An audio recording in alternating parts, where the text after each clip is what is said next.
December 15th, 1942. Port Moresby, New Guinea. 0800 hours.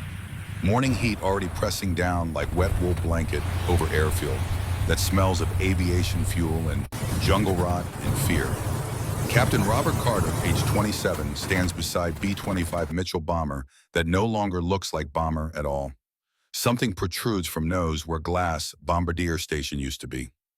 75mm cannon, artillery piece, tank gun.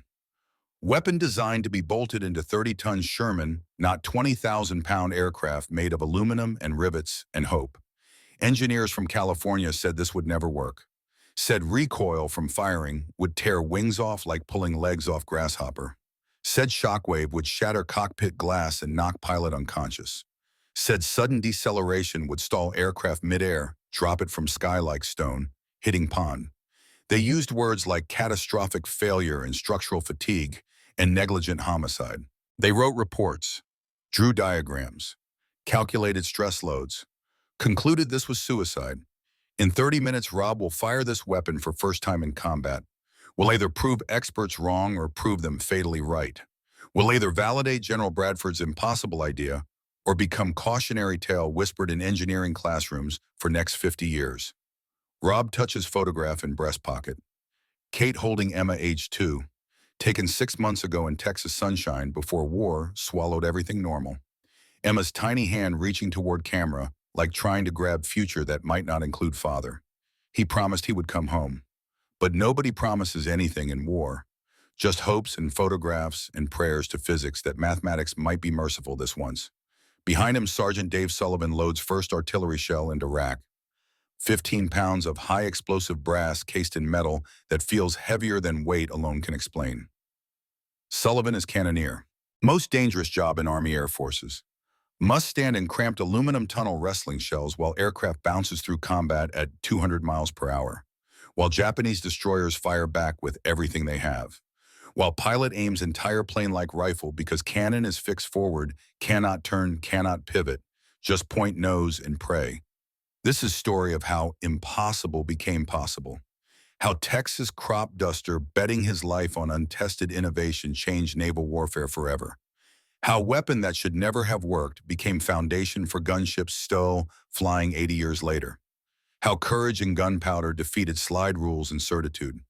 How one man willing to fly what pilots called suicide box created legacy echoing in every AC-140 Spectre mission flown today.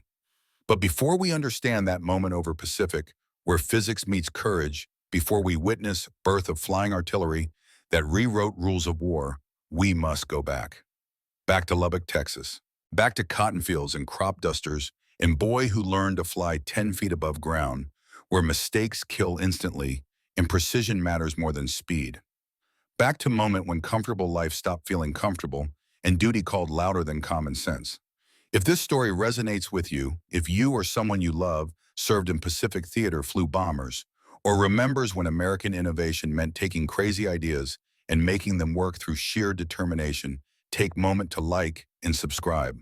We uncover these forgotten moments of American ingenuity so they do not disappear into silence. And if your father or grandfather flew combat missions in World War II, share their stories in comments. These memories matter. These sacrifices shaped world we inherited. Lubbock, Texas, March 8, 1915. Robert Carter, born to James and Martha Carter in West Texas, where cotton grows tall and wind never stops blowing. Second generation Texas. Father owns small crop dusting operation. 3 aircraft, 2 employees, barely profitable but sustainable through hard work and careful attention to machinery that breaks down more often than it should. Rob grows up around engines and propellers and understanding that flying is not magic but physics applied with precision. Father James flew observation planes in Great War. Came home with stories and scars and belief that aviation would change everything. Bought surplus Curtiss Jenny biplane 1920. Started dusting cotton fields for farmers who could not afford equipment themselves. Hard work, dangerous work. Low altitude flying where single mistake means crash into furrows and closed casket funeral. But honest work, American work. Building something with your hands and brains and willingness to risk everything. Rob takes first flight, age 8. Father straps him into front cockpit, circles field 3 times, lands smooth as butter, melting on hot iron skillet. Rob emerges grinning like Christmas morning arrived early.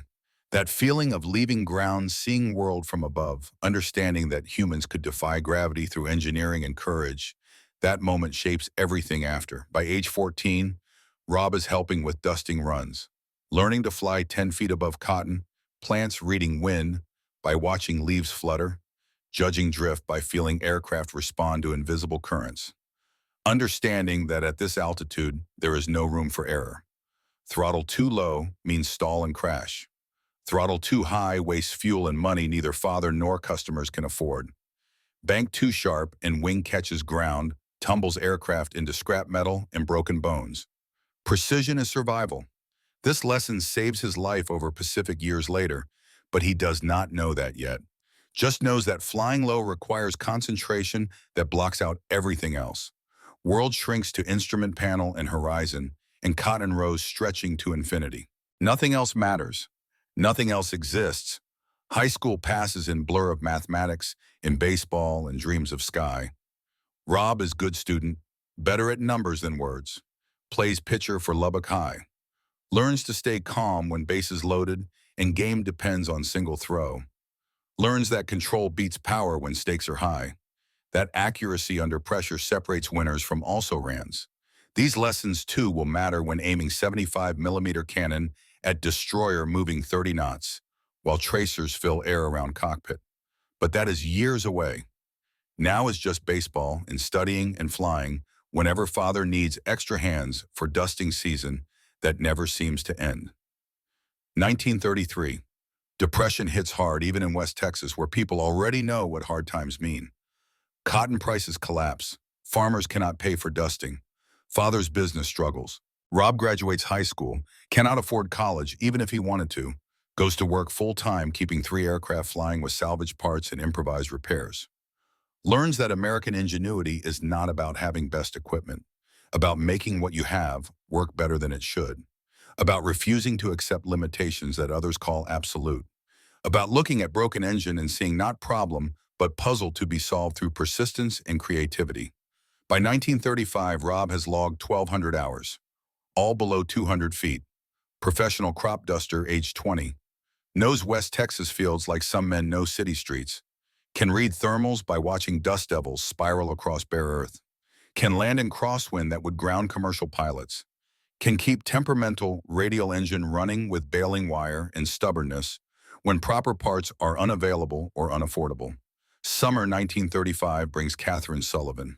Kate, age 18. New school teacher from Dallas. Educated beyond what Lubbock usually sees. Different from farm girls who marry at 16 and raise children and never leave county they were born in. Kate teaches 5th grade, lives with aunt in town, attends church socials where young people meet and court under watchful eyes of elders who remember when Texas was frontier and propriety mattered. Rob meets Kate at church social July 4th. She asks about flying. Most women just smile politely and change subject to something more appropriate for female conversation. Kate actually listens, asks how aircraft stays aloft when heavier than air, how pilot knows where to turn when everything looks same from above, whether he ever gets scared flying so low that clipping fence post would mean death. Rob finds himself explaining lift and drag in moments when fear is appropriate response to dangerous situation. She understands, nods at right places, asks intelligent follow-up questions that show she actually cares about answers rather than just making conversation. They court properly through summer and fall. Letters when Rob flies dusting circuits covering 3 counties. Church on Sundays. Dinners with her aunt who approves because Rob is steady responsible, does not drink to excess, or gamble or chase multiple women. Old-fashioned courtship. Hand-holding considered intimate. Kiss stolen on porch swing after 6 months considered bold. Different time, different values. Foundation of marriage built on respect and compatibility rather than passion alone. Christmas 1938, Rob proposes. Simple proposal, no grand gesture, just honest question asked in her aunt's living room, with both families present as custom dictates. Will you marry me, Catherine Sullivan? She says yes immediately, like answer was never in doubt. He gives her a ring that cost months' earnings. Tiny diamond, not impressive to modern eyes, but bought with honest labor and given with pure intention. That is what matters in Texas, 1938. Wedding, June 1939. Small ceremony. Church basement reception. Coffee and cake made by church ladies who consider elaborate celebrations wasteful during times when many still struggle. Rob wears new suit bought for occasion. Kate wears mother's wedding dress altered to fit. Vows spoken before God and community. Promise to honor and cherish. For better or worse. In sickness and health. Words that will be tested in ways neither imagines standing at altar surrounded by people they have known all their lives. Marriage settles into rhythm. Kate teaches. Rob flies. Father's health declining but business stable enough to pay bills if not prosper. They rent small house on edge of town. Garden in back. Picket fence needs painting but structurally sound. American dream in miniature. Not wealthy, not poor. Working class prosperity built on education and skilled labor, and willingness to work harder than seems reasonable. March 1940 brings tragedy sudden as summer thunderstorm. Father dies of heart attack, age 55. Too young, too sudden, no warning. Just gone between one heartbeat and next. Rob inherits struggling crop dusting business. 3 aging aircraft. Debts exceeding assets. Responsibility that feels crushing at age 25 with wife, depending on him and future son suddenly uncertain. Kate continues teaching through spring while Rob tries holding business together. Works 18-hour days, maintains aircraft personally because cannot afford mechanic, flies 7 days per week during growing season. Falls into bed exhausted, wakes before dawn, repeats. This is American work ethic distilled. This is what greatest generation means, not complaining about difficulty, just doing what must be done because family depends on you, and quitting is not option that exists in vocabulary. December 1940 brings joy cutting through exhaustion. Kate pregnant, baby due late summer. Rob thinks about child who will inherit world he is building. Wonders whether crop dusting is enough legacy, whether child will be proud father flew low over the cotton fields, or disappointed he did not aim higher. No answers, just work and worry, and hope that becomes name they choose if baby is girl. Emma, hope personified. Emma born December 19th, 40. Perfect, healthy, screams with lungs promising strong constitution. Rob holds daughter thinking about responsibility, now absolute. Must provide, must protect, must build future where she can grow up safe and free and pursue dreams without limitation. Father's role distilled to essential elements. Provider, protector.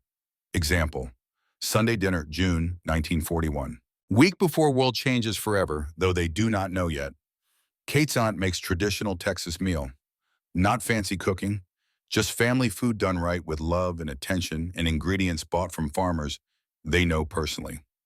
Fried chicken golden and crispy from cast iron skillet, seasoned through decades of use. Cornbread steaming butter, melting into golden squares that crumble perfectly when broken. Mashed potatoes smooth and rich from real cream, not powder from box. Green beans from garden, still crisp and bright, not boiled into submission like some cooks do. Apple pie, cooling on windowsill, cinnamon and sugar, smell promising sweetness after savory. Iced tea sweet enough to make dentist weep, but cold enough to fight Texas heat that makes June feel like August elsewhere. Rob sits at table with Kate and Emma and Kate's aunt. Smell fills dining room. Smell that means home and safety and America and everything worth preserving. Normal American Sunday. Family gathered. Food shared. Prayers spoken thanking God for blessings too numerous to count and too precious to take for granted. Kate's aunt says something Rob will remember during every mission over Pacific. Your son, when you are overseas eating whatever they give you in mess hall, remember this. Remember what home tastes like. Remember what you are fighting for. Remember that somewhere in Texas, people who love you are sitting down to meals like this and praying for your safety. Rob bites into chicken, crispy skin giving way to tender meat. Salt and pepper and secret blend of spices aunt will not share even with family. Taste that will haunt him in New Guinea when eating spam and powdered eggs and coffee that tastes like diesel fuel mixed with regret. Taste representing everything he will risk, everything he might lose, everything worth surviving for. Kate smiles across a table holding Emma, who bangs spoon on high chair demanding participation in rituals she cannot yet understand. Rob promises silently to come home to more Sundays like this. More chicken and cornbread and apple pie and family gathered in gratitude. Simple promise carrying weight neither fully comprehends yet. Weight of possibility that one of them might keep promise alone. December 7th, 1941. Sunday morning. Radio brings news that stops nation breathing. Pearl Harbor attacked. Thousands dead. Pacific Fleet burning in harbor like funeral pyres for empire. America at war. Rob and Kate sit in living room listening to casualties mount with each bulletin. Emma playing on floor innocent of horror unfolding ocean away. Rob thinks about friends from high school now serving, about men dying while he dusts crops safely, about whether comfortable life is worth living while others sacrifice.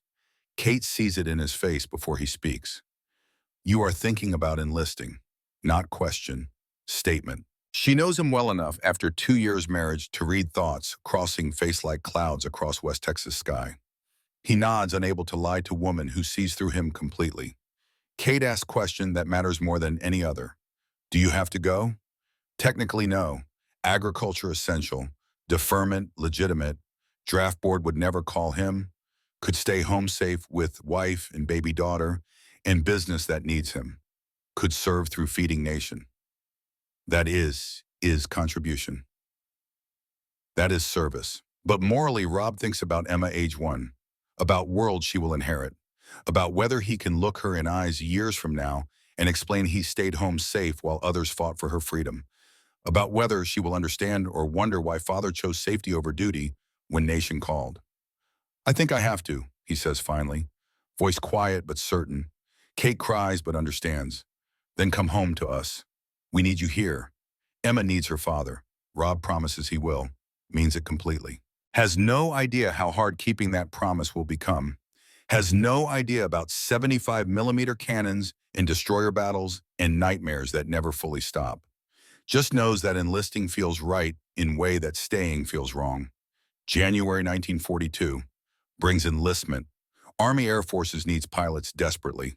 War expanding faster than training programs can produce qualified aviators.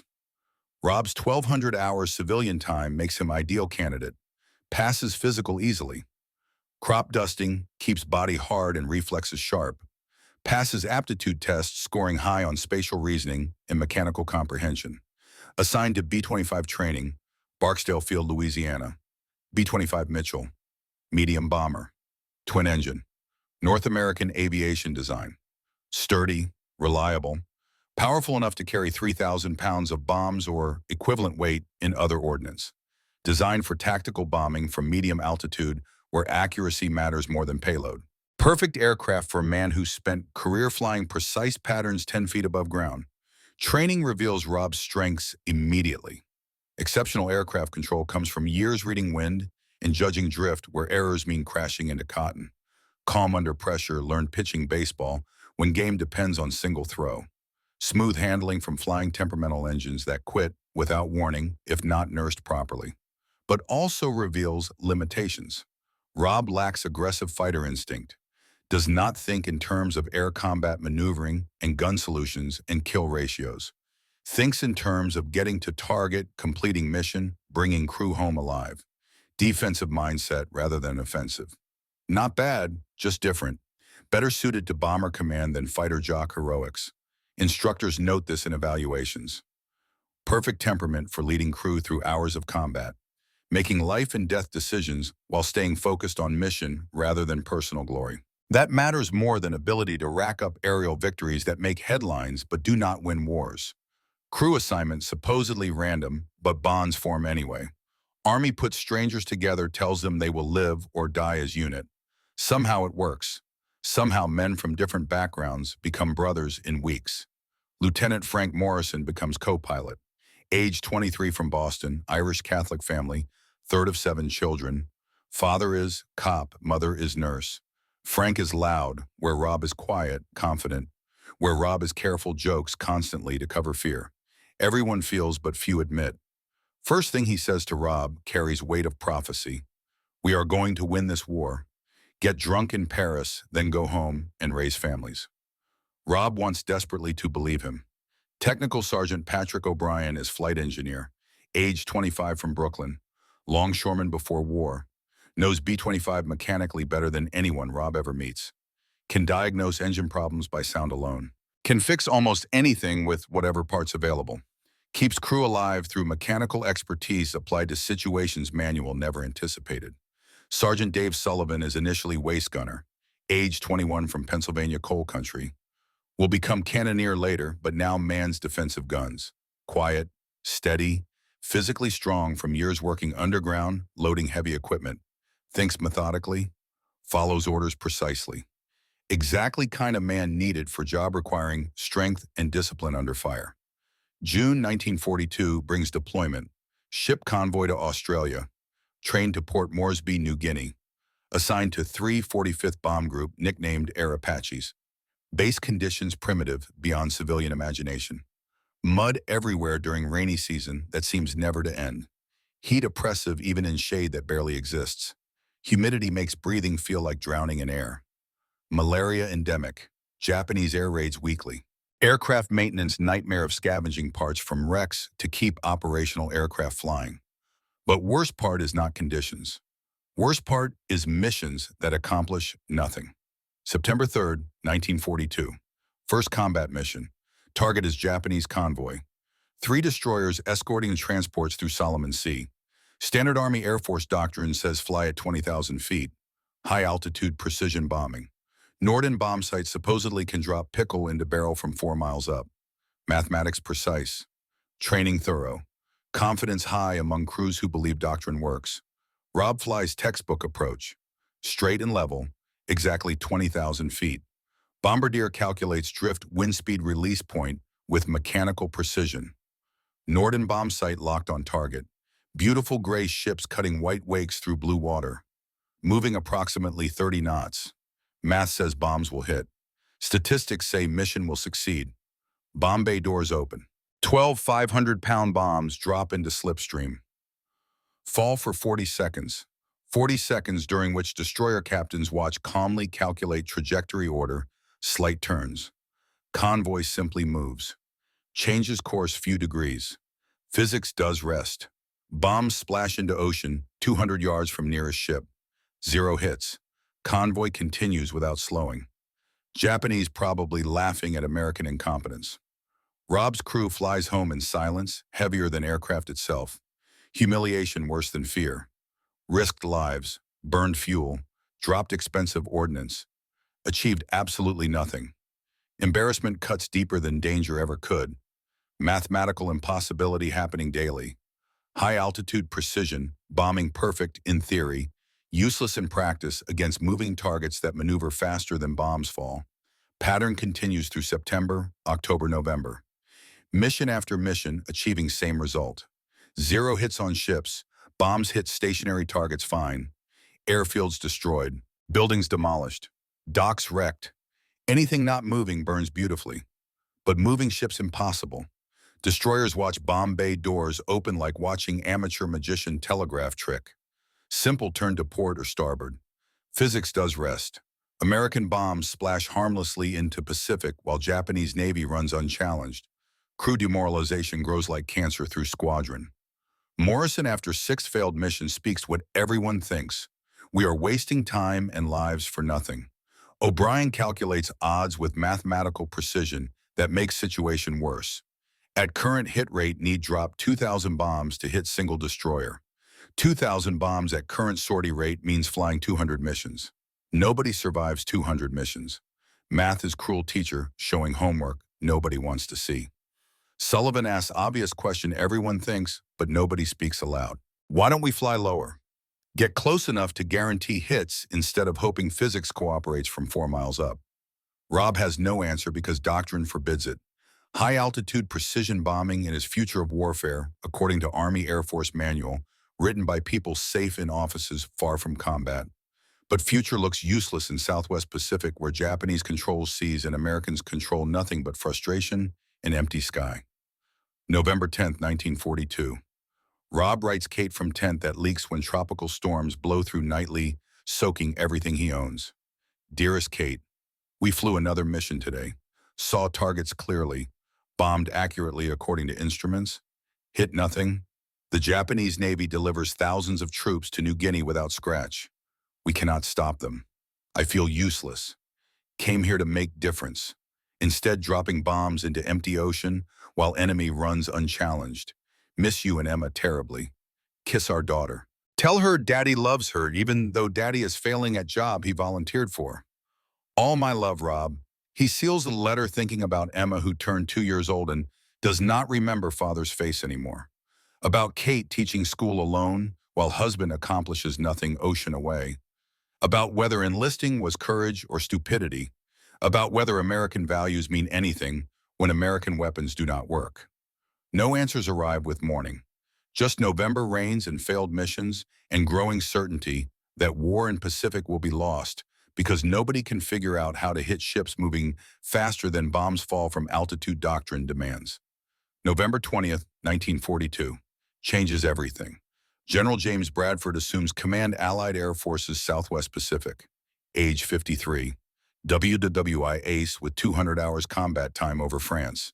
Aggressive in way that makes timid men nervous and bold men hopeful. Harsh spoken. Looks like mechanic, not general, with oil stains on uniform and hands that know tools. Short, stocky, walks with strut suggesting confidence bordering on arrogance. Talks like starting fight in bar. Makes junior officers nervous. Makes pilots love him immediately. Why? Because he listens. Because he reads reports and believes what they say rather than dismissing inconvenient truth. Because he admits when doctrine fails instead of blaming crews for failing to make impossible work. First thing Bradford does is read mission reports. All of them. Every failed bombing raid. Every miss. Every wasted sortie burning fuel and risking lives for zero result. Reads until pattern emerges clear as Texas sunrise. High-altitude bombing cannot hit moving ships. Period. Not maybe. Not with better training. Not with improved equipment. Cannot. Physics forbids it. Bombs fall too slow. Ships turn too fast. Mathematics cruel and absolute as gravity. He throws reports in trash with disgust audible across headquarters. Calls meeting all squadron commanders. Room fills with majors and colonels and lieutenant colonels who flew missions achieving nothing and want desperately to know why new general called them together. Bradford stands at front like boxer entering ring. No pleasantries, no formal introductions. Just facts delivered like punches to gut. Gentlemen, I have read your reports. You have flown 200 missions against Japanese shipping. You have hit exactly 0 moving targets. 0. This is not warfare. This is expensive theater performed for enemies' amusement. Your bombs might as well be confetti for all the good they accomplish. Problem is physics. Bomb drop from 20,000 feet takes 60 seconds reach sea level. In 60 seconds, destroyer moving 30 knots travels half-mile in any direction captain chooses. He sees bomb bay doors open, orders turn watches. American explosives splash harmlessly into ocean while eating breakfast and laughing at our incompetence. Japanese are not better sailors. They are better mathematicians. If we want to stop Tokyo Express from delivering troops and supplies, must stop relying on altitude to protect us. Must get lower. Must get into spray and salt in face of enemy. Must stop bombing them and start shooting them with weapons that work at ranges where missing is impossible. Colonel Hayes raises obvious objection. Sir, with respect, machine guns will not sink destroyers. 50 caliber bullets bounce off steel hulls like throwing gravel at tank. Bradford smiles like wolf spotting wounded deer. Not machine guns, Colonel. Artillery. We need weapon that punches through boiler rooms, rips bridges off warships, sinks destroyers with direct fire instead of hoping gravity cooperates. We need to turn bombers into flying battleships. Room goes silent. Everyone waiting for punchline that never comes. Bradford is serious, deadly serious. Has planned that sounds insane but might work if men brave enough to try. He explains with enthusiasm bordering on madness. Standard Army M4 75mm field gun, same weapon mounted in Sherman tanks. Fires 15-pound shell that smashes concrete bunkers and punches through light armor. Heavy, violent, designed to be bolted to ground or inside 30-ton tank. Absolutely not designed for aircraft that weighs fraction of that. But Bradford wants to try anyway. Remove glass nose from B-25. Install solid metal nose. Mount cannon where Bombardier used to sit calculating bomb drops that never hit. Aim by pointing entire aircraft like rifle. Fire at close range where missing is impossible. Sink ships with direct artillery fire from airplane flying 50 feet above water, where destroyer captains cannot believe what they are seeing. Hayes speaks what everyone thinks. Sir, with respect, recoil will tear aircraft apart. Engineers will never approve this. Structural calculations will show catastrophic failure, probability approaching certainty. Bradford's response defines philosophy that wins wars. I am not asking engineers for approval. I am telling them what we are building. Throw manual away. Burn it if necessary. We are not here to follow rules written by people safe in California who never heard shot fired in anger. We are here to win war using whatever works. If that means putting tank gun in airplane, we put tank gun in airplane and dare physics to stop us. December 1st, 1942. Bradford asked for volunteer test pilots. Most refuse. Suicide box is polite term pilots use behind his back. Death trap more accurate description of aircraft that violates every principle of safe design. Rob sits in barracks thinking about Emma, age 2, who deserves father coming home. About Kate, who deserves husband alive, not telegram and folded flag. About whether betting life on untested idea is courage or terminal stupidity that leaves family without provider. Morrison asks if Rob is considering volunteering. Voice careful like handling explosive. Rob nods slowly like man, accepting inevitable death sentence. Morrison asks why, with genuine confusion mixing with concern. You have kid, you have wife. You had deferment before you enlisted. Nobody would blame you for refusing mission guaranteed to kill you, according to engineers who actually understand physics. Rob answers with honesty that surprises himself. Because if I don't volunteer, Japanese keep winning. Tokyo Express keeps running unopposed. We keep dropping bombs, achieving nothing, while good men die for zero result. Someone must try something different. Might as well be me. Spent 1,000 hours flying 10 feet above ground. If anyone can handle low-altitude combat with artillery recoil, maybe crop duster, who knows how to fly, where mistakes kill instantly. Morrison counters with obvious question. And if engineers, right, if recoil tears wings off like they calculate with mathematics, that look convincing, Rob, simple and direct. Then I die knowing I tried to make missions mean something instead of wasting ordnance. Better die trying than live failing. Better risk death attempting innovation than guarantee irrelevance through cowardice disguised as caution. Next morning, Rob volunteers. Major Blake volunteers as second test pilot. 2 crews, 2 chances to prove or disprove concept. 2 opportunities for innovation to defeat doctrine, or for physics to demonstrate why engineers study mathematics instead of just hoping things work. Bradford accepts immediately with handshake that feels like contract signed in blood. December 1st through 10th. Modification process begins in sweat-soaked hangars where mechanics work magic that engineers said impossible. Dr. James Mitchell arrives from North American Aviation to supervise personally. If pilot's going to die wants it on record, he opposed this from start. Wants calculations showing he warned them. Wants paperwork proving he followed protocol even when generals ignored wisdom. Beautiful glass nose sawed off like amputation without anesthesia. Replaced with blunt, ugly metal snout that makes aircraft look deformed. Unbalanced. Wrong in fundamental way that offends aesthetics and physics equally. Inside nose M4 cannon installation becomes nightmare of plumbing and steel. Recoil mechanism alone, hydraulics and heavy springs absorbing 21 inches of barrel kick takes half forward compartment. Only thing standing between pilot and broken neck when weapon fires. Must work perfectly first time because there are no second chances at 200 miles per hour, 50 feet above ocean, while Japanese shoot back. Interior gutted completely. Navigator station deleted. Bombardier fired from job that no longer exists. Replaced by cannoneer position that represents most dangerous job in Army Air Force. Stand in cramped tunnel made of aluminum that feels thin as tin can. Load 15-pound shells. While aircraft bounces through combat turbulence. While Japanese destroyers fire everything they have at target flying suicidally close. while pilot aims plane-like rifle because cannon is fixed forward and cannot traverse. Dave Sullivan volunteers for cannoneer. Age 21. Pennsylvania coal country background. Loading shells reminds him of mining where strong men survive and weak men die doing same job. Heavy, dangerous, requires strength refined underground where mistakes crush you. Perfect background for job requiring physical power and mental discipline under conditions that would break men who never learned fear is just information to be processed and overcome. Weight problems immediate and catastrophic. First modification, complete aircraft, so nose heavy, tail wheel lifts off tarmac. Looks like dog sniffing ground for scent. Engineers warned Bradford this would happen. Solution not sophisticated or elegant. Bolt lead bars into tail section until aircraft sits level again. Crude but effective. American pragmatism defeating German precision engineering through sheer willingness to make things work, despite obstacles that would stop men more concerned with elegance than results.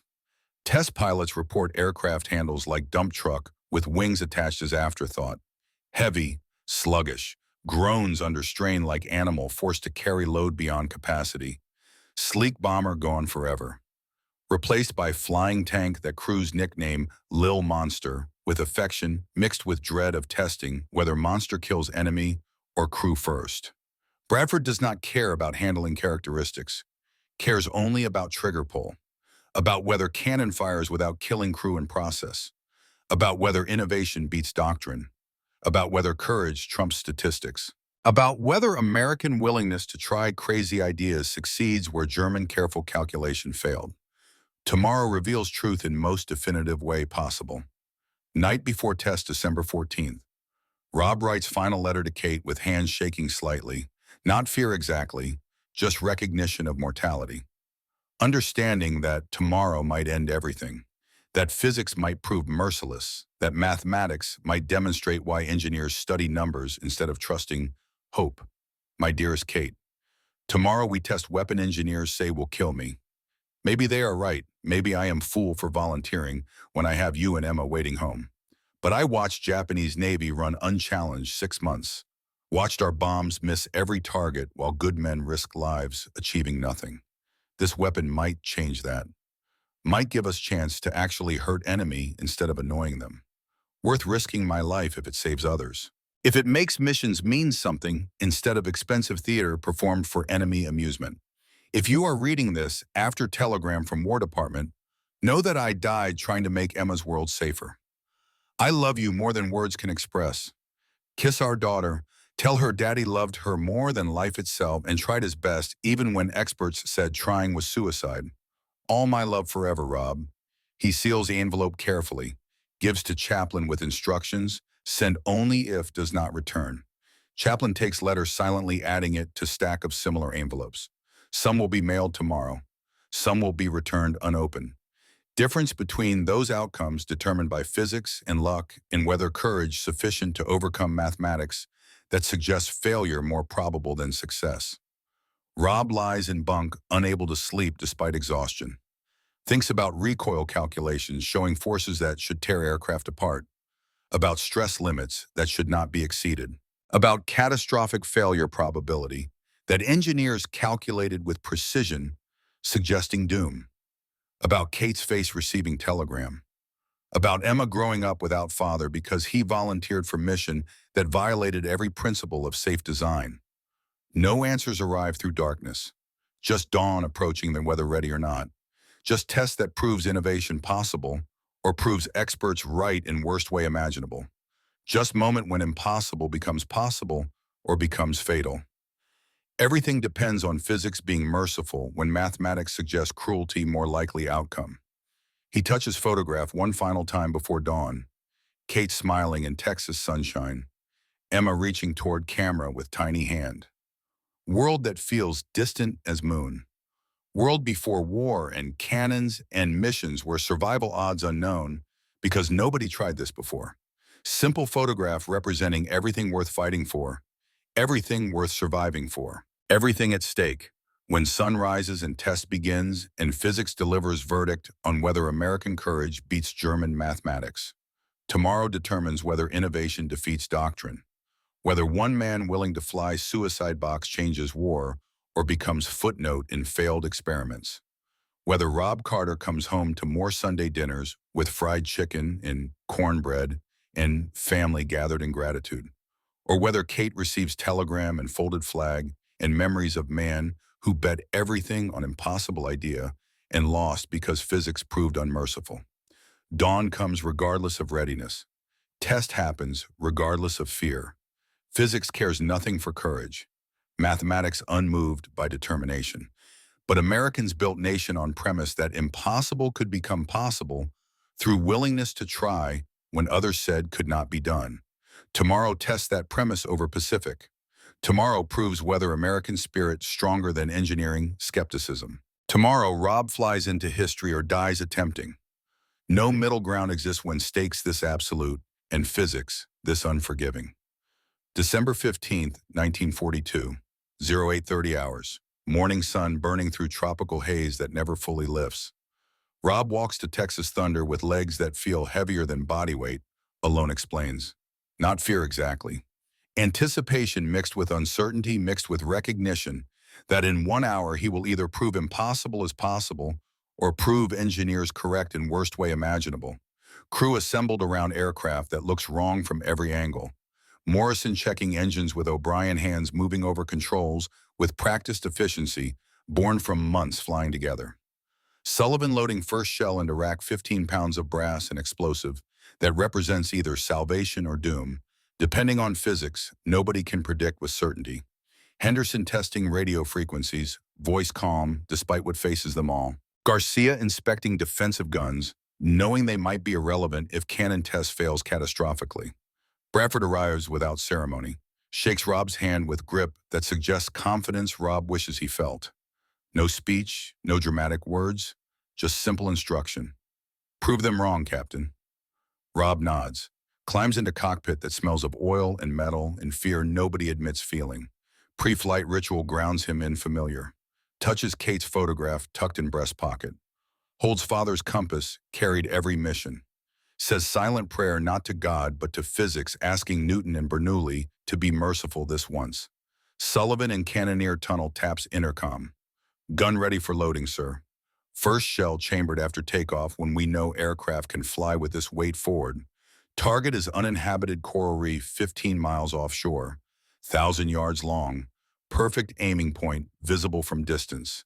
No risk to friendly forces if test goes wrong. No witnesses if aircraft disintegrates midair, proving engineers right about structural failure probability. 0845. Takeoff sequence begins. Rob advances throttles, feeling aircraft respond sluggishly like overloaded truck asked to sprint. Uses every foot of runway to heave into humid air. Climbs slowly, struggling for altitude under weight that makes controls feel mushy and unresponsive. 900 pounds of cannon plus 600 pounds of ammunition transforms agile bomber into flying dump truck. But it flies. First hurdle passed. Aircraft stays airborne despite weight distribution that violates every principle of balanced design. Rob levels off at 1,500 feet. Morrison calls out systems normal, engines good, hydraulics green, fuel sufficient for test and return. O'Brien reports temperatures normal, oil pressure, holding steady despite strain. Sullivan in tunnel confirms first shell loaded breech closed ready when you give word. Rob flies toward reef visible as white line against blue ocean. Can see foam breaking over coral from miles away. Lines up approach. Descends to 1,000 feet. Speed 220 miles per hour. Range closing with mathematical precision. Hands sweating despite cool air at altitude. This is moment when physics delivers verdict. At 1,200 yards, Sullivan confirms gun-hot shell, live ready to fire. Rob aims aircraft using simple iron sight bolted to dashboard. No fancy optics, just ring and post like rifle his father taught him to shoot his boy. Points nose at reef center. Steadies aircraft fighting crosswind that wants to push him off target. Stops breathing. Squeezes trigger. Sensation is indescribable. Not just sound though, noise is deafening. Physical event that transforms aircraft into vibrating metal tube. Entire airframe shudders as if flying into brick wall suspended in midair. Plane's forward momentum pauses for split second, arrested by physics of Newton's third law, asserting itself with brutal clarity. Inside cockpit, cloud of acrid white gun smoke fills air, momentarily blinding crew.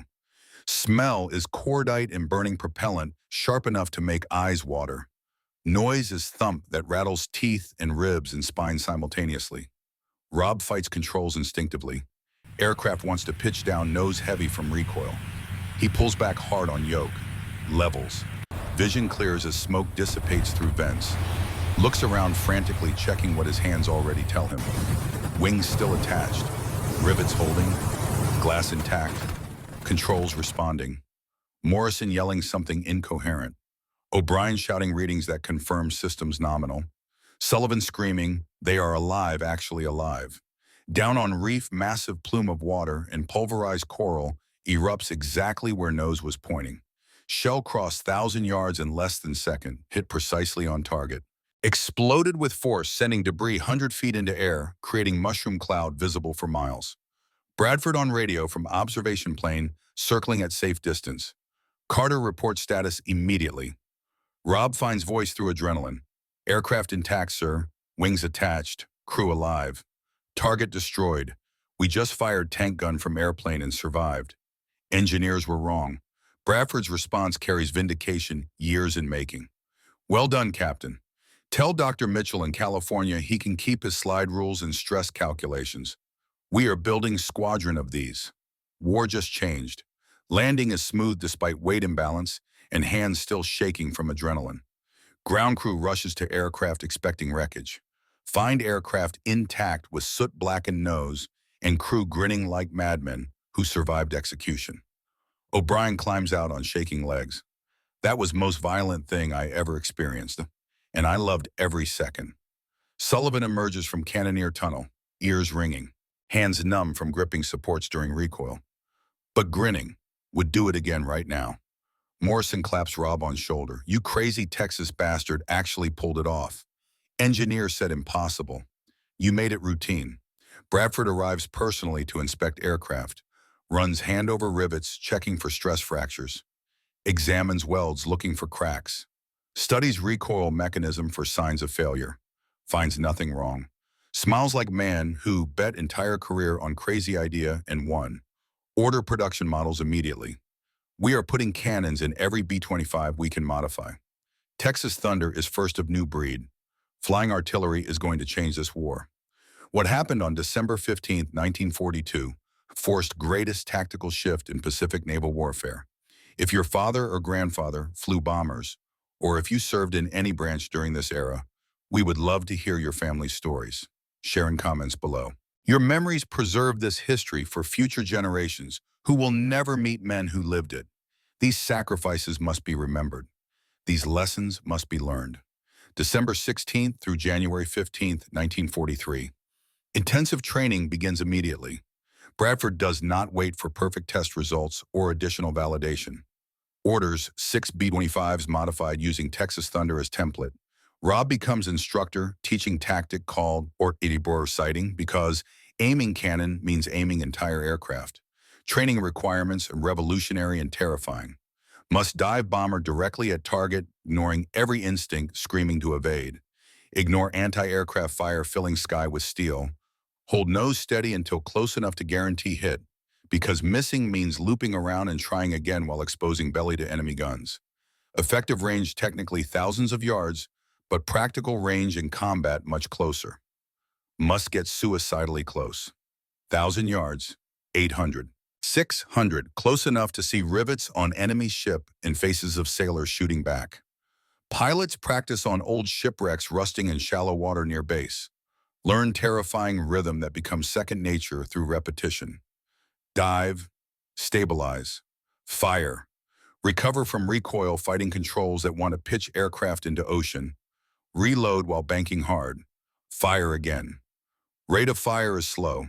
3 or 4 rounds per pass if cannoneer is fast and does not pass out from G-forces that make body weigh 3 times normal during aggressive turns. This is not machine gun spraying hundreds of bullets, hoping some connect. This is sniper rifle. One shot, maybe 2, to hit moving target while own plane bouncing through turbulence and enemies shooting back with everything they have. Miss and must expose aircraft to concentrated fire during second pass. Get hit and might not get second chance. Crews learn to coordinate like football team executing complex play. Rob flies and aims, feeling aircraft become extension of will. Morrison manages engines, calling out ranges with precision born from practice. O'Brien monitors systems handling malfunctions before they become catastrophic. Sullivan becomes rhythm machine loading shells until muscle memory takes over. Load, breach, clear, fire. Repeat until hands are raw and floor covered in brass casings rolling around with every turn. January 20th, 1943 brings first combat test. Not destroyer yet. Supply barges, small wooden vessels ferrying supplies between islands, usually armed with single machine gun. Easy targets for testing combat doctrine without facing professional naval gunners yet. Rob finds barge creeping along coastline at dawn. Wooden hull maybe 60 feet long, cargo covered with tarpaulin, crew visible on deck going about routine, convinced they are safe from aircraft that cannot hit moving targets. Standard bomb would punch through wooden hull without detonating. Too much velocity, not enough resistance to trigger fuse, would leave neat hole but fail to sink vessel. 75mm high explosive shell is different. Approaches at 200 feet, lines up carefully. Sullivan confirms ready. Rob fires. Result is absolute disintegration. Shell smashes into hull amidships and detonates inside cargo hold. Barge does not sink gradually. It vanishes, erupts in shower of splinters and burning fuel and debris that rains down for 100 yards in every direction. Where a vessel was floating peacefully seconds ago now, just expanding circle of wreckage and oil slick in silence. Rob circles looking for survivors. Finds none. Barge and crew simply erased from existence by single artillery shell delivered from sky. Returns to base with mixed emotions.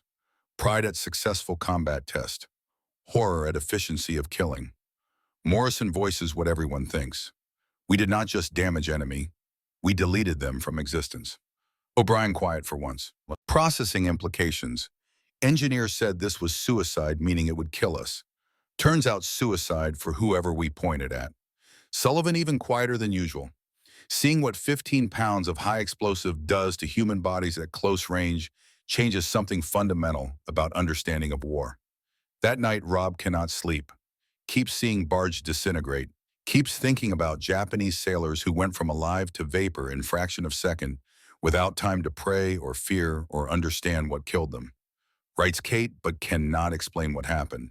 Just we flew mission today. New weapon worked. Miss you and Emma. Coming home soon.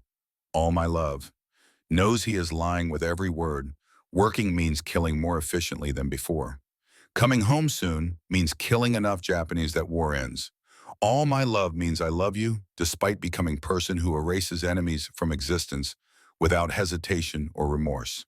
January through February brings more barge kills. Word spreads through squadrons. Suicide box actually works. Is actually hammer that smashes everything it touches. Skepticism evaporates, replaced by eager hunger. Crews paint aggressive names on gunships. Sunday Punch, Ominous, Dirty Dora, Hammer Time. Texas Thunder leads them all with reputation growing through successful missions. Mount additional machine guns and nose surrounding cannon with 850 caliber heavy machine guns. Now trigger pull unleashes storm of lead-suppressing deck crews before artillery delivers knockout blow. They call it Commerce Destroyer configuration. Purpose is hunting ships. Mission is sinking enemy. And they are terrifyingly good at both. But barges are target practice. Real test awaits. Tokyo Express still running, destroyers down, slot delivering troops and supplies unopposed. Japanese Navy arrogant and untouched by American bombers that miss from altitude. Professional crews on modern warships armed with anti-aircraft weapons designed to shred aluminum aircraft. That is challenge awaiting. March 8, 1943. Intelligence briefing confirms worst fears and best hopes simultaneously. Japanese High Command, frustrated by barge losses, commits major convoy to reinforce New Guinea garrisons. Fleet includes destroyer Yamakaze and escorts. These are apex predators, ships that fought U.S. Navy to standstill at Guadalcanal. Fast enough to outrun submarines. Maneuverable enough to dodge torpedoes. armed with enough firepower to fill sky with steel and high explosive. They steam south confident that speed protects from submarines and flak guns protect from bombers that cannot hit moving targets anyway. Do not know rules changed. Do not know squadron of B-25s waits with artillery shells stacked in racks, and pilots who learn to fly suicidally close and fire with precision that makes missing impossible.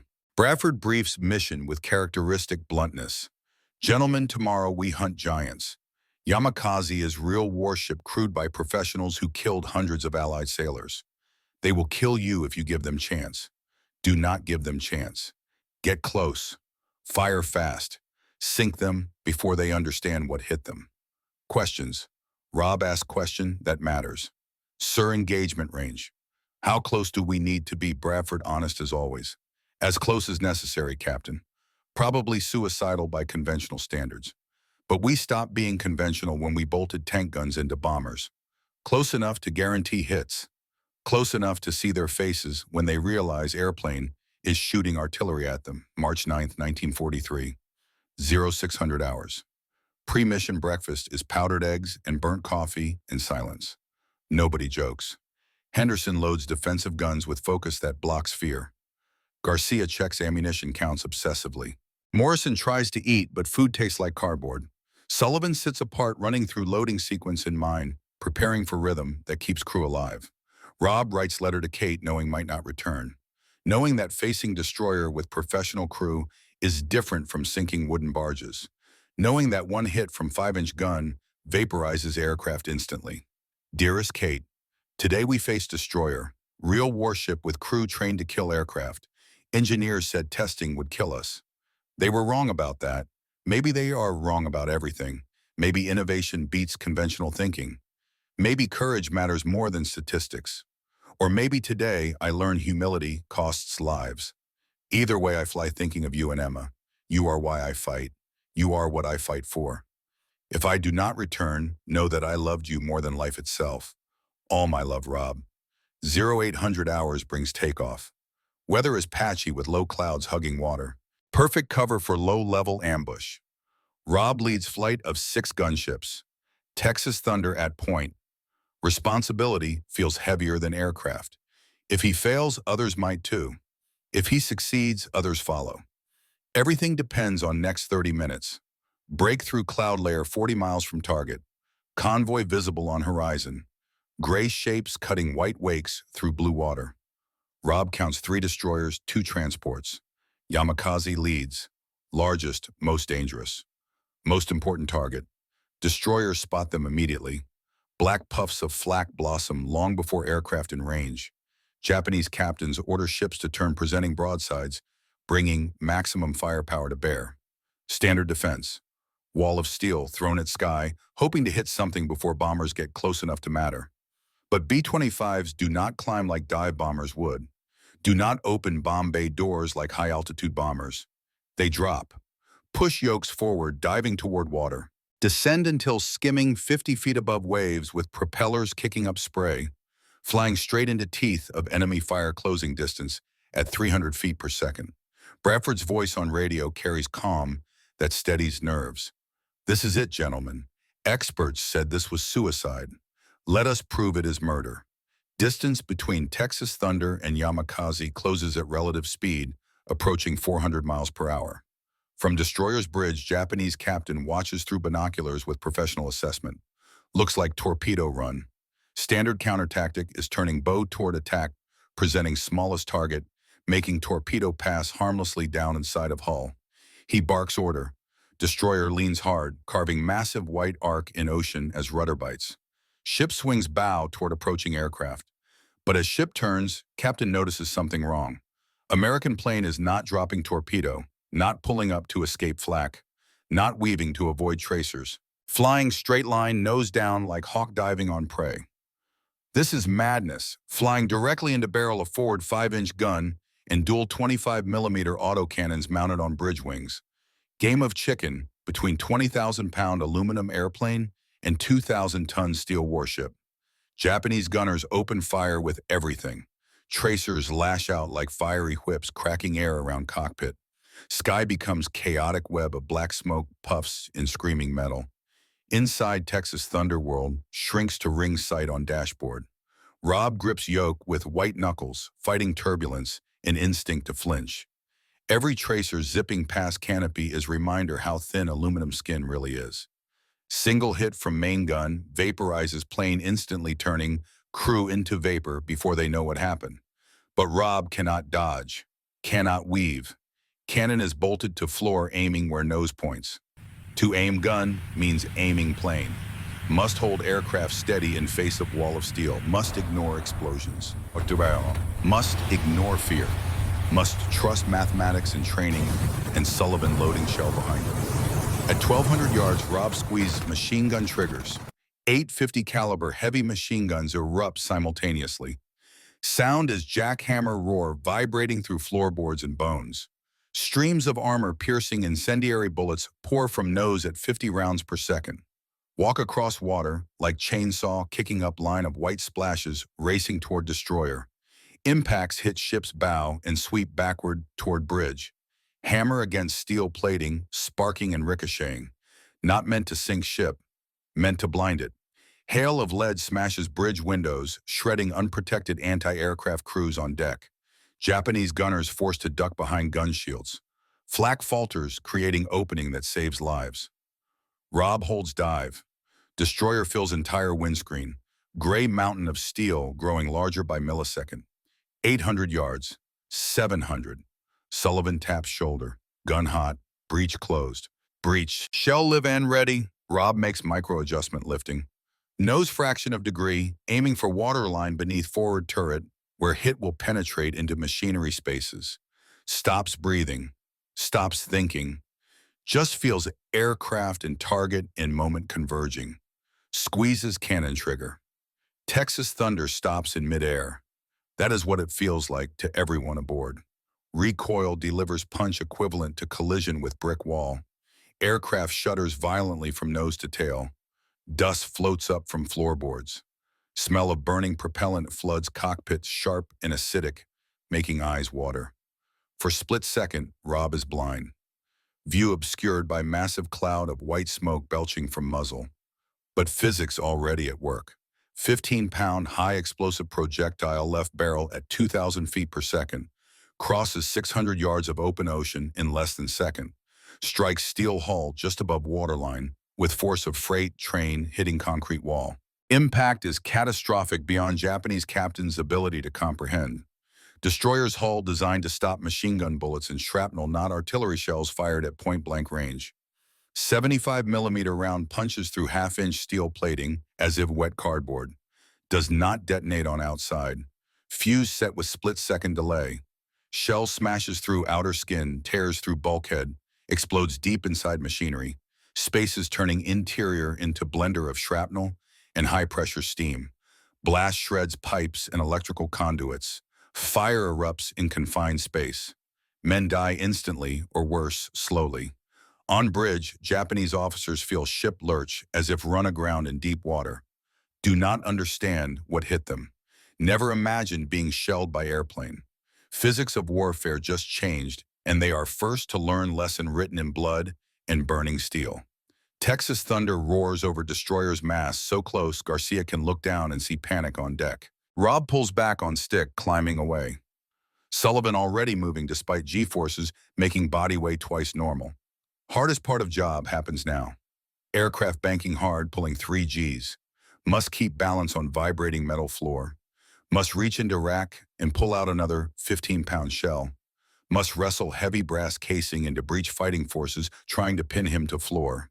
Slams breech block closed with metallic clang echoing through fuselage. Up Sullivan screams into intercom. Gun ready again, Rob brings plane around in tight aggressive turn. Looks back. Destroyer not maneuvering anymore. Smoke pouring from jagged hole in bow. Ship listing slightly to port. Hit damage something critical. Maybe boiler. Maybe steering gear. Predator wounded and vulnerable. Lines up second pass. This time no surprise. Japanese sailors scrambling to get guns back in action. But fear has set in. Not shooting at fragile bird anymore. Shooting at flying tank that bleeds them with artillery from sky. Second run aimed at stern, wants to knock out propulsion. Repeats deadly rhythm learned through practice. Strafing run suppresses deck crews. Hold dive ignoring tracers. Trigger squeeze. Cannon barks again. Recoil shakes airframe. Second shell strikes aft section near depth charge racks. Explosion different this time. Secondary detonation. Shell ignited something volatile. Massive fireball erupts from rear of ship blowing debris high into air. Shockwave ripples through water visible from air as dark ring expanding outward. Destroyer shudders and begins to slow. White wake once frothy trail of speed fades to turbulent swirl. Great ship dead in water. Rest of squadron descends like vultures on wounded prey. Switch to skip bombing. Come in low, releasing 500-pound bombs that skip across water surface like flat stones on pond.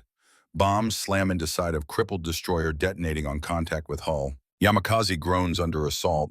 Steel plates buckle. Ocean rushes in through wounds too many to contain. Proud warship that terrorized South Pacific for years begins to settle into water. Not sunk by battleship in surface engagement. Not sunk by submarine torpedo. Beaten to death by modified bombers that experts said would never fly. By innovation that defeated doctrine. By courage that overcame mathematics. As B-25s turn for home crews look back at burning wreck. Radio chatter is ecstatic. Shouting, laughing, releasing adrenaline built during terrifying approach. But beneath celebration comes profound realization. Dynamic of Pacific War just shifted on axis. For 2 years, surface ship was king of ocean, vulnerable only to other ships or lucky dive bombers. Now equation is broken. Single airplane armed with weapon pulled from tank can hunt down and kill warship.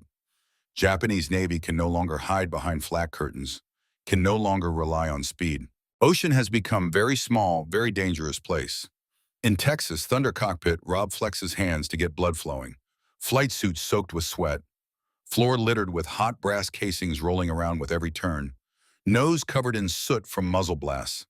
Aircraft handles even worse now, lighter by weight of ammunition, but still aerodynamically ruined. But does not care about drag or heavy nose or lack of navigator. He pats dashboard like horse after hard ride. Suicide box worked. Engineers in California can keep their slide rules and stress calculations. Out here in salt and smoke and blood, they found answer. Turned B-25 into ultimate can opener. Morrison breaks silence. We just killed hundreds of men, Japanese sailors, someone's sons, someone's fathers. We erase them.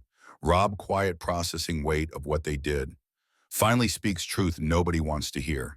Yes, we did, and we will do it again tomorrow if convoy appears. That is what war is. That is what winning costs. Thinks about Emma safe in Texas. About whether she will be proud or horrified when old enough to understand what daddy did to make world safe. No answer satisfies. Just weight settling onto shoulders. Weight that will never fully lift even after war ends and killing stops and nightmares begin. March 2nd through 4th brings Battle of Bismarck Sea. Peak of Cannon's career. Japanese send major reinforcement convoy. 8 transports. 8 destroyers. Bradford commits every available gunship. Tactic of skip bombing combined with suppressive fire results in annihilation. Rob flies 3 missions in 2 days. Texas Thunder sinks 1 destroyer, damages 2 transports. But horror of Bismarck Sea is scale. Sea covered in oil and debris for miles. Thousands of Japanese soldiers and sailors killed. Transports turned into slaughterhouses before being smashed with bombs. Rob watches from cockpit as soldiers jump from burning ships. Watches as they swim in oil-covered water. Watches as some burn. Watches as others drown. Thinks about Emma. About whether protecting her justifies this slaughter. No answer satisfies conscience, even when mind understands necessity. Henderson killed on 2nd mission. Radio operator hit by 25mm shell. Dies instantly, spattering blood across equipment he was operating seconds before. First casualty from Rob's original crew. Replacement arrives next day. Rob cannot remember his name. Probably will not survive long enough for name to matter. Summer 1943 brings technological evolution. Cannon proves effective but difficult. Requires pilot with nerves of steel and aim of sniper. Requires human loader wrestling Heavy shells in moving aircraft. Brute force solution from mechanical age. Replacement arrives with HVAR rockets. 5-inch rockets mounted under wings. No recoil, no loader needed. Pilot can fire salvo of 8 rockets with button push delivering same destructive power. Rockets easier, lighter, more efficient. Massive cannon begins looking like dinosaur from earlier era. Later models of B-25 replace single big gun with solid nose packed with 1250 caliber machine guns. Becomes flying buzzsaw shredding targets with volume of fire rather than single knockout punch. Effective but lacks visceral satisfaction of artillery. Rob flies last cannon mission July 1944. Target is cargo ship. One shot, clean hit. Ship sinks. But knows this is end. Rockets have replaced artillery. Innovation that seemed revolutionary 18 months ago already obsolete. Technology moves faster than sentiment. Bradford calls Rob to headquarters. Captain Carter, you have flown 63 combat missions. More cannon missions than any pilot alive. 47 confirmed ship kills. You changed how we fight this war. Now you are being rotated stateside. Congratulations. You survived when statistics said you should not. Rob feels nothing. Not relief, not joy, just emptiness. He survived. Henderson did not. Thousands of Japanese sailors did not. Emma will have father. Their children will not. Mathematics of survival has no fairness. Just randomness and violence and luck that favors some and destroys others without logic or justice. August 15th, 1944. San Francisco, California. Transport ship docks after 11 days crossing Pacific carrying men who survived when statistics said they should not. Rob steps onto American soil feeling disconnected like watching stranger walk down gangplank carrying his duffel and his ghosts. Train to Texas takes 5 days across country. Rob watches landscape thinking about how different it looks from cockpit where every mission was flown 50 feet above water. From train window America is peaceful. Farms stretching to horizon. Towns with white churches and main streets. People living ordinary lives untouched, directly by war happening ocean away. August 20th, Lubbock train station, Kate waiting, holding Emma age 4 who has grown taller and speaks in complete sentences now asking questions about everything. Emma has no memory of father who left when she was 2. Sees stranger in uniform covered with ribbons that mean nothing to child who just wants mama to stop crying. Bobby, you are home. Kate's voice breaks, saying words she feared might never speak. They embrace carefully like handling something fragile that might shatter. Rob holds Kate and Emma thinking about Japanese families who will never have reunions like this because he turned their sons and fathers and brothers into debris floating in Pacific. Emma asks why mama is crying. Happy tears, baby. Daddy came home like he promised. Emma studies Rob with suspicion, children reserved for strangers claiming familiar status. Touches ribbons on uniform. What are these? They mean. Daddy did his job, sweetheart. That is all. Does not mention job was killing hundreds of men with artillery fire from airplane. First night, home, everything feels wrong. Too quiet, too safe, too normal in ways that make normal feel abnormal. Rob jumps at car backfire thinking flak burst. Cannot sleep despite exhaustion. Nightmares of burning ships and sailors screaming and Henderson dying with blood spattering across radio equipment. Emma crying because loud noises scare her. Kate holding him when terror makes sleep impossible, saying nothing, because what words exist for this? This will be patterned for years, for decades. For rest of life, actually, though nightmares become less frequent with time. We'll learn to function despite them. We'll learn that surviving means carrying ghosts and making peace with fact that peace is impossible when memories refuse to fade. Kate cooks meals Rob requested in letters. Fried chicken golden and crispy. Cornbread with butter melting into squares. Mashed potatoes smooth and rich. Apple pie still warm with cinnamon, smell-filling kitchen. Real American food tasting exactly how he remembered during missions when eating Spam and powdered eggs. But Rob cannot eat without thinking. Japanese sailors probably loved food from home too.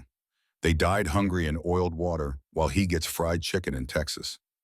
Mathematics of survival has no fairness when examined honestly. Kate notices him staring at plate. What is wrong? Rob cannot explain in ways that make sense. Just thinking about men I killed, wondering if they had families like ours, wondering if their wives cooked food they loved and cry because they will never taste it again. Kate takes his hand across table. You did what war required. You came home. That is what matters now, but Rob knows it is more complicated than simple formulas allow. He came home because he killed efficiently. Henderson did not come home because random shell hit 6 inches left instead of right. No logic, just violence and chance. Emma, age 4, does not understand why Daddy seems sad when he should be happy, draws pictures for him with crayons, brings toys to show him hoping to make him smile, asks him to play like other fathers do. Rob tries, sometimes succeeds, sometimes drifts to March 1943 and cannot return for hours. Kate learns to recognize when he is gone, learns to give him space, learns that loving survivor means accepting he carries pieces of war that cannot be shared. September 1944 brings career decision. Army Air Forces offers position at Wright-Patterson Field, Dayton, Ohio. Not flying, consulting. Work with engineers designing next-generation gunship systems. Apply combat lessons to save future crews. Rob uncertain. Every time I see aircraft, I see Henderson dying, hear cannon firing, smell cordite. Kate gentle but firm. You do not have to fly. You can teach. Use experience to help others. Make what you learned mean something beyond killing. Rob considers this. Maybe applying lessons from killing hundreds justifies killing them if it saves lives later. Maybe making survival means something is only response available. October brings move to Dayton. Emma starts kindergarten making friends easily. Kate finds teaching job at local elementary school. Rob reports to Wright-Patterson as civilian consultant with office that overlooks runways where aircraft take off and land constantly, reminding him of what he survived. First project is improved nose armor for attack aircraft. Rob's input, direct and personal. Protect crews from frontal attacks. That is how Henderson died. That is how hundreds died unnecessarily. Prevent that. Engineers design reinforced cockpit armor implemented in A-26 Invader. Saves lives in Pacific Theater during final year of war. Each life saved justifies Rob's survival slightly. Makes Henderson's death mean something beyond random tragedy. 1945 through 50 brings early gunship concepts. Rob works with engineers exploring cannon armament for cargo aircraft. Idea is mounting artillery in side doors of C-47 transport. Fire while circling target. Sustained fire support for ground troops. Concept shelved as impractical given technology available. But seeds planted. Ideas documented. Foundation laid for future innovations. Rob's contribution recognized but quiet. He does not seek publicity or medals or recognition. Just works. Applies lessons bought with blood to preventing future deaths. This is how he processes guilt. Through service. Through making survival mean something beyond just living. 1951 brings Emma's questions. Age 11 now. School assignment requires interviewing veteran. She knows father flew combat missions. Knows he won medals kept in drawer he never opens. Knows he does not talk about war, but needs to ask for homework. What did you do in war? Daddy Rob considers lying. Considers vague answers that satisfy without revealing. Decides on truth appropriate for 11-year-old. I flew bomber with special weapon. Cannon that could sink ships. We stopped Japanese from winning Pacific. We protected America so you could grow up safe and free. Emma processing this. Did you kill people? Rob honest, because lying to daughter feels worse than admitting truth. Yes, many. Emma quiet for a moment. Does that make you sad, Rob, meeting her eyes? Every day, sweetheart. Every single day. Emma does not understand fully. Will not until much older when life teaches her that doing right thing sometimes feels wrong. But asks follow-up showing intelligence that makes him proud. If you had to do it again, would you? Rob thinks long time before answering. Finally, yes. Because if I had not, Japanese might have won. You might not exist. World might be worse. I would kill them all again if it meant protecting you. But I would not enjoy it more. Understanding this difference is what separates warriors from murderers. Emma writes assignment emphasizing father's bravery and innovation. Does not mention nightmares or drinking alone some nights, or how he flinches at loud noises. Just my father was hero who helped win war by inventing new weapon that changed naval combat. Rob reads it and cries because he is not hero in any way that matters. Is survivor carrying ghosts and trying to make carrying them mean something? 1960s bring Vietnam and consultation on AC-47 spooky gunship. Air Force developing concept of mounting Gatling guns inside doors of cargo plane. Circle target, raining fire. Direct descendant of Rob's B-25 innovation. Air Force asks Rob, age 50, to consult. Flies to Eglin. Air Force Base Florida tours prototype seeing future he helped create. Massive minigun barrels protrude from doors. Familiar sound of sustained fire. Smell of cordite that brings memories flooding back. This is what he helped create. This is legacy of Texas Thunder. Innovation from 1942 now perfected with modern technology and lessons learned through blood. Young pilot age 25 asks Rob what it was like flying first gunships. Rob honest in ways that make young man uncomfortable. Terrifying and exhilarating and horrifying simultaneously. We fired weapon that should have killed us, instead killed thousands of enemy, changed war. But cost was moral was weight. I carry 30 years later. Every time I close eyes, I see ships burning and sailors dying. You will see that too if you fly combat. Make peace with it now, or it will destroy you later. Pilot thanks him, probably not understanding. Will understand after first combat mission, after first kill, after first nightmare that never stops repeating same scenes until death finally brings silence. 1970s bring AC-130 Spectre development. Ultimate realization of Bradford's vision. Massive C-130 transport armed with 40mm cannons and eventually 105mm howitzer. Same caliber field artillery Bradford dreamed of using. Flying battleship that can circle target and destroy it with precision artillery fire from sky. Rob, age 60, tours AC-130 at Hurlburt Field. Sees howitzer mounted inside. Asks crew about recoil. They explain airframe is 70,000 pounds empty, 155,000 loaded. Absorbs recoil no problem. Rob laughs genuinely for first time in years. We did it with 20,000-pound aircraft and 900-pound cannon. You have luxury we never imagined. Crew asks Rob to fire howitzer as honor to man who pioneered concept. He agrees, feels recoil, different from B-25, smoother, better engineered, but essence same. Deliver artillery fire from air. Concept proven in 1942, now perfected 3 decades later. His legacy, his burden. His contribution to American air power that saves lives by taking lives more efficiently than enemy can replace them. 1975 brings unexpected letter from Japan, forwarded through military historians researching gunship development. Takeshi Yamamoto, former Imperial Japanese Navy sailor, survived sinking of Yamakase March, 1943. American researchers provided Rob's name. Dear Captain Carter, we am man who survived when you sank my ship. I was 19 years old sailor on Yamakase. We thought we were invincible. We mocked American bombers that could not hit us. Then you came at us at 50 feet firing cannon we did not know existed. We did not know what hit us. Ship sank in minutes. I survived by jumping overboard before explosion. Watched 200 crewmates die in fire and oil. For 30 years I hated you, hated America, hated everyone who took my friends, but recently converted to Christianity. Faith taught me forgiveness. War was terrible for both sides. You fought honorably for your country. I fought for mine. Neither of us wanted war. War forced us to kill or be killed. You chose kill. I do not blame you anymore. I write asking if you would correspond. I want to understand American pilot who sank my ship. I want to forgive and be forgiven. Please consider. Respectfully, Takeshi Yamamoto. Rob reads letter 3 times. Shows Kate who asks, will you write back? Rob thinks about Emma, about Henderson, about 200 Japanese sailors who died, about whether reconciliation dishonors dead or honors them by proving war did not have to define rest of life. Writes back carefully, choosing each word. Dear Mr. Yamamoto, your letter arrived like ghosts from past I tried to bury.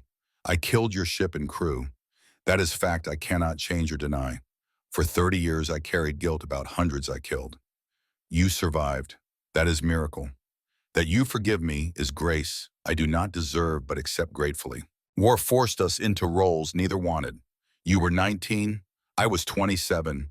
You followed orders, I followed orders. We were cogs in machines larger than ourselves. That does not absolve us, just explains us. I will correspond if you wish. Maybe understanding replaces hatred. Maybe enemies can become something like friends through shared humanity discovered too late. Respectfully, Robert Carter. They correspond monthly from 1975 through 94. Share experiences. Yamamoto describes life on destroyer. Rob describes life in gunship. Yamamoto explains Japanese honor culture that made surrender unthinkable. Rob explains American innovation culture that made impossible routine. Neither justifies war. Both acknowledge it happened. Both seek meaning from survival. Friendship emerges slowly, not forgetting what happened, not erasing deaths between them, just acknowledging that shared humanity transcends nationality. That war's divisions can heal when good men choose reconciliation over continued hatred. 1985 brings Emma's wedding. Age 45, marrying good man who treats her well. Rob walks her down aisle thinking about all the Japanese fathers who never got this moment because he killed them. About Henderson, who never married or had children. About randomness that let him survive to see daughter grown and happy. Reception includes veterans from Rob's squadron. Morrison, age 66. O'Brien, age 68. Sullivan, age 64. Garcia, age 63. Men who flew with Rob, who survived when Henderson and others did not. They drink. Tell stories that get more heroic with each telling. Remember those who cannot be here. Sullivan asked Rob quietly away from others. Do you still think about it? Yamakaze Bismarck Sea. All of it, Rob, every day. Every single day, Sullivan. Me too. I see those ships burning. Hear sailors screaming. Wonder if we were heroes or murderers. Rob, maybe both. Maybe war is horrible enough that doing right thing feels wrong anyway. That is burden we carry. O'Brien joining conversation. We stopped Tokyo Express. We saved American lives. That has to count for something. Rob. It does, but it does not erase what we did, just justifies it. Different thing entirely. 1994 brings end. March 15th. Rob's 79th birthday. Heart attack at home. Quick. Relatively painless as these things go. Kate holding his hand. Emma present with husband. Peaceful as death from heart failure can be. Last words are messages. Tell Bradford he was right about everything. Tell Sullivan he was best cannoneer ever. Tell Henderson I am sorry I could not save him. Tell Yamamoto I forgive him and hope he forgives me. Tell Emma I love her more than life itself. Tell Kate thank you for waiting for broken man who came home from war. Eyes close, heart stops. Journey ends where it began in Texas 79 years earlier. Boy who loved flying became man who killed hundreds, became old man who made peace with both. March 20th brings funeral at Wright-Patterson Air Force Base Chapel, military honors, flag-draped casket, honor guard, rifle salute. Taps played as sun sets over Ohio. Kate, age 77, accepts folded flag. Emma accepts condolences from hundreds who came to honor man who changed warfare. Emma speaks first. My father flew 63 combat missions using weapon experts said would kill him. He survived when statistics said he should not. Came home and never bragged, never sought glory, just worked quietly designing systems that saved future pilots. He told me once I did terrible things for good reasons. That does not make things less terrible, just makes reasons better. That was his philosophy. Acknowledge case, accept necessity, live with weight. He did that for 50 years. That is his legacy. Morrison speaks. Rob Carter was finest pilot I ever flew with. Calm under pressure, precise under fire. First to volunteer for missions others called suicide. He kept us alive through skill and courage. But he never celebrated killing, never enjoyed violence. He saw war as terrible necessity, not glorious adventure. That wisdom made him better man than rest of us. Sullivan speaks last. I stood in cannoneer tunnel loading shells while Rob flew straight at destroyers. Most terrifying job in Air Force. But I trusted him completely. Knew he would get us through or die trying. He got us through. Henderson died, but most of us survived. That was Rob. Did impossible because someone had to. Never asked for recognition. My children exist because he made right decisions in impossible circumstances. That is legacy that matters. 4 AC-130 Spectre gunships fly overhead.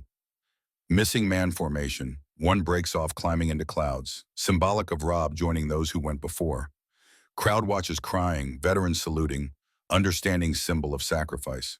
Rob buried at Dayton National Cemetery with military honors. Headstone simple.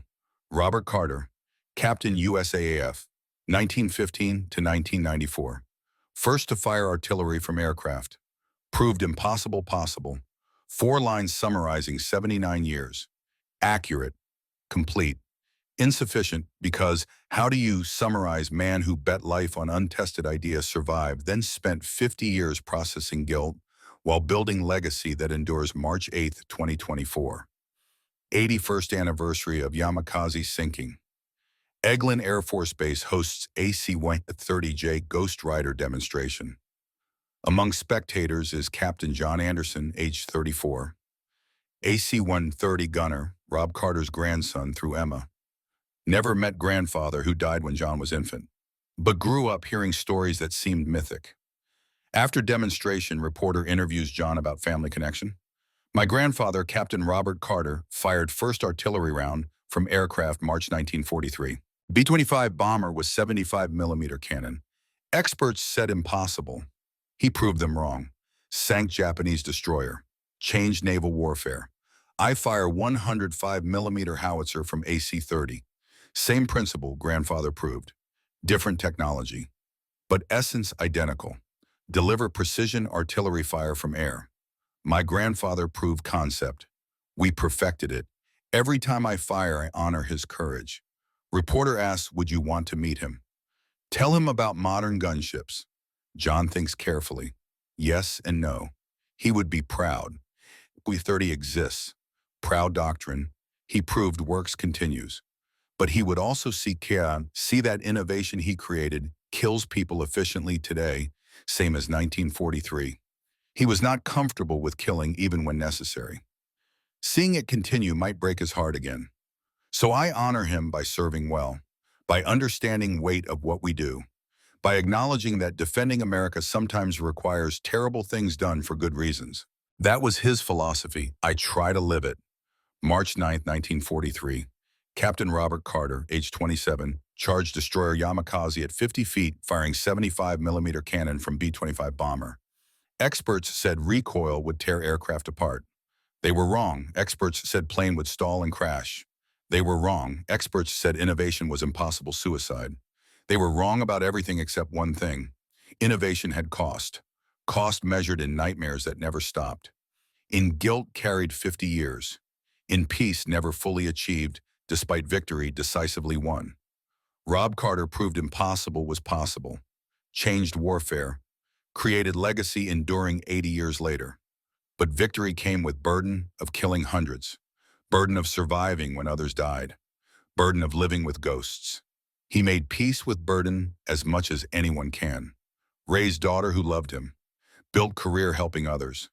Corresponded with enemy sailor, finding forgiveness.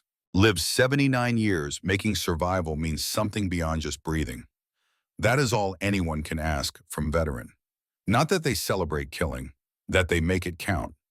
Every AC-130 mission flown today echoes thunder of those first terrifying shots fired over Pacific. Every precision strike proves Rob was right to bet his life on untested idea. Every crew saved by modern gunship armor validates his work at Wright-Patterson designing systems that keep warriors alive. Legacy is not just innovation. Legacy is living well despite cost. Rob did both. That is why his story matters. That is why grandson serves 80 years later. That is why impossible became possible and stayed possible when men brave enough to try refused to accept limitations others called absolute. Experts said could not be done. Rob Carter did it anyway. Proved courage beats statistics. Proved innovation beats rigid thinking. Proved one man willing to fly suicide box can change history. He paid for that proof with nightmares and guilt and weight never fully lifted, but also gained family and career and knowledge that his sacrifice mattered. That Henderson did not die for nothing. That hundreds of Japanese sailors killed meant thousands of American soldiers saved. Rob understood that, lived with it, made peace with it as much as possible. That is heroism not often celebrated, but most important. Not just doing hard thing, living with having done it, making it mean something, refusing to let sacrifice become mere statistic. Captain Robert Carter, 1915 to 1994. Texas crop duster, who became warrior, who became builder. First to fire artillery from aircraft. Changed warfare forever. Carried ghost 50 years. Lived well anyway. Legacy endures in every gunship mission. In every life saved through innovation he proved possible. In grandson firing howitzer, thinking about grandfather he never met who proved experts wrong 80 years ago. That is story worth preserving. That is memory worth honoring. That is why we remember not just what was done, but who did it and what it cost and how they lived afterward. Complete story, honest story, true story about when impossible became weapon and weapon became legacy and legacy became way of war, still practiced today by warriors who may not know name but fly doctrine. He created through courage and innovation and willingness to bet everything on idea that should not have worked but did, because Americans refuse to accept cannot when mission requires must.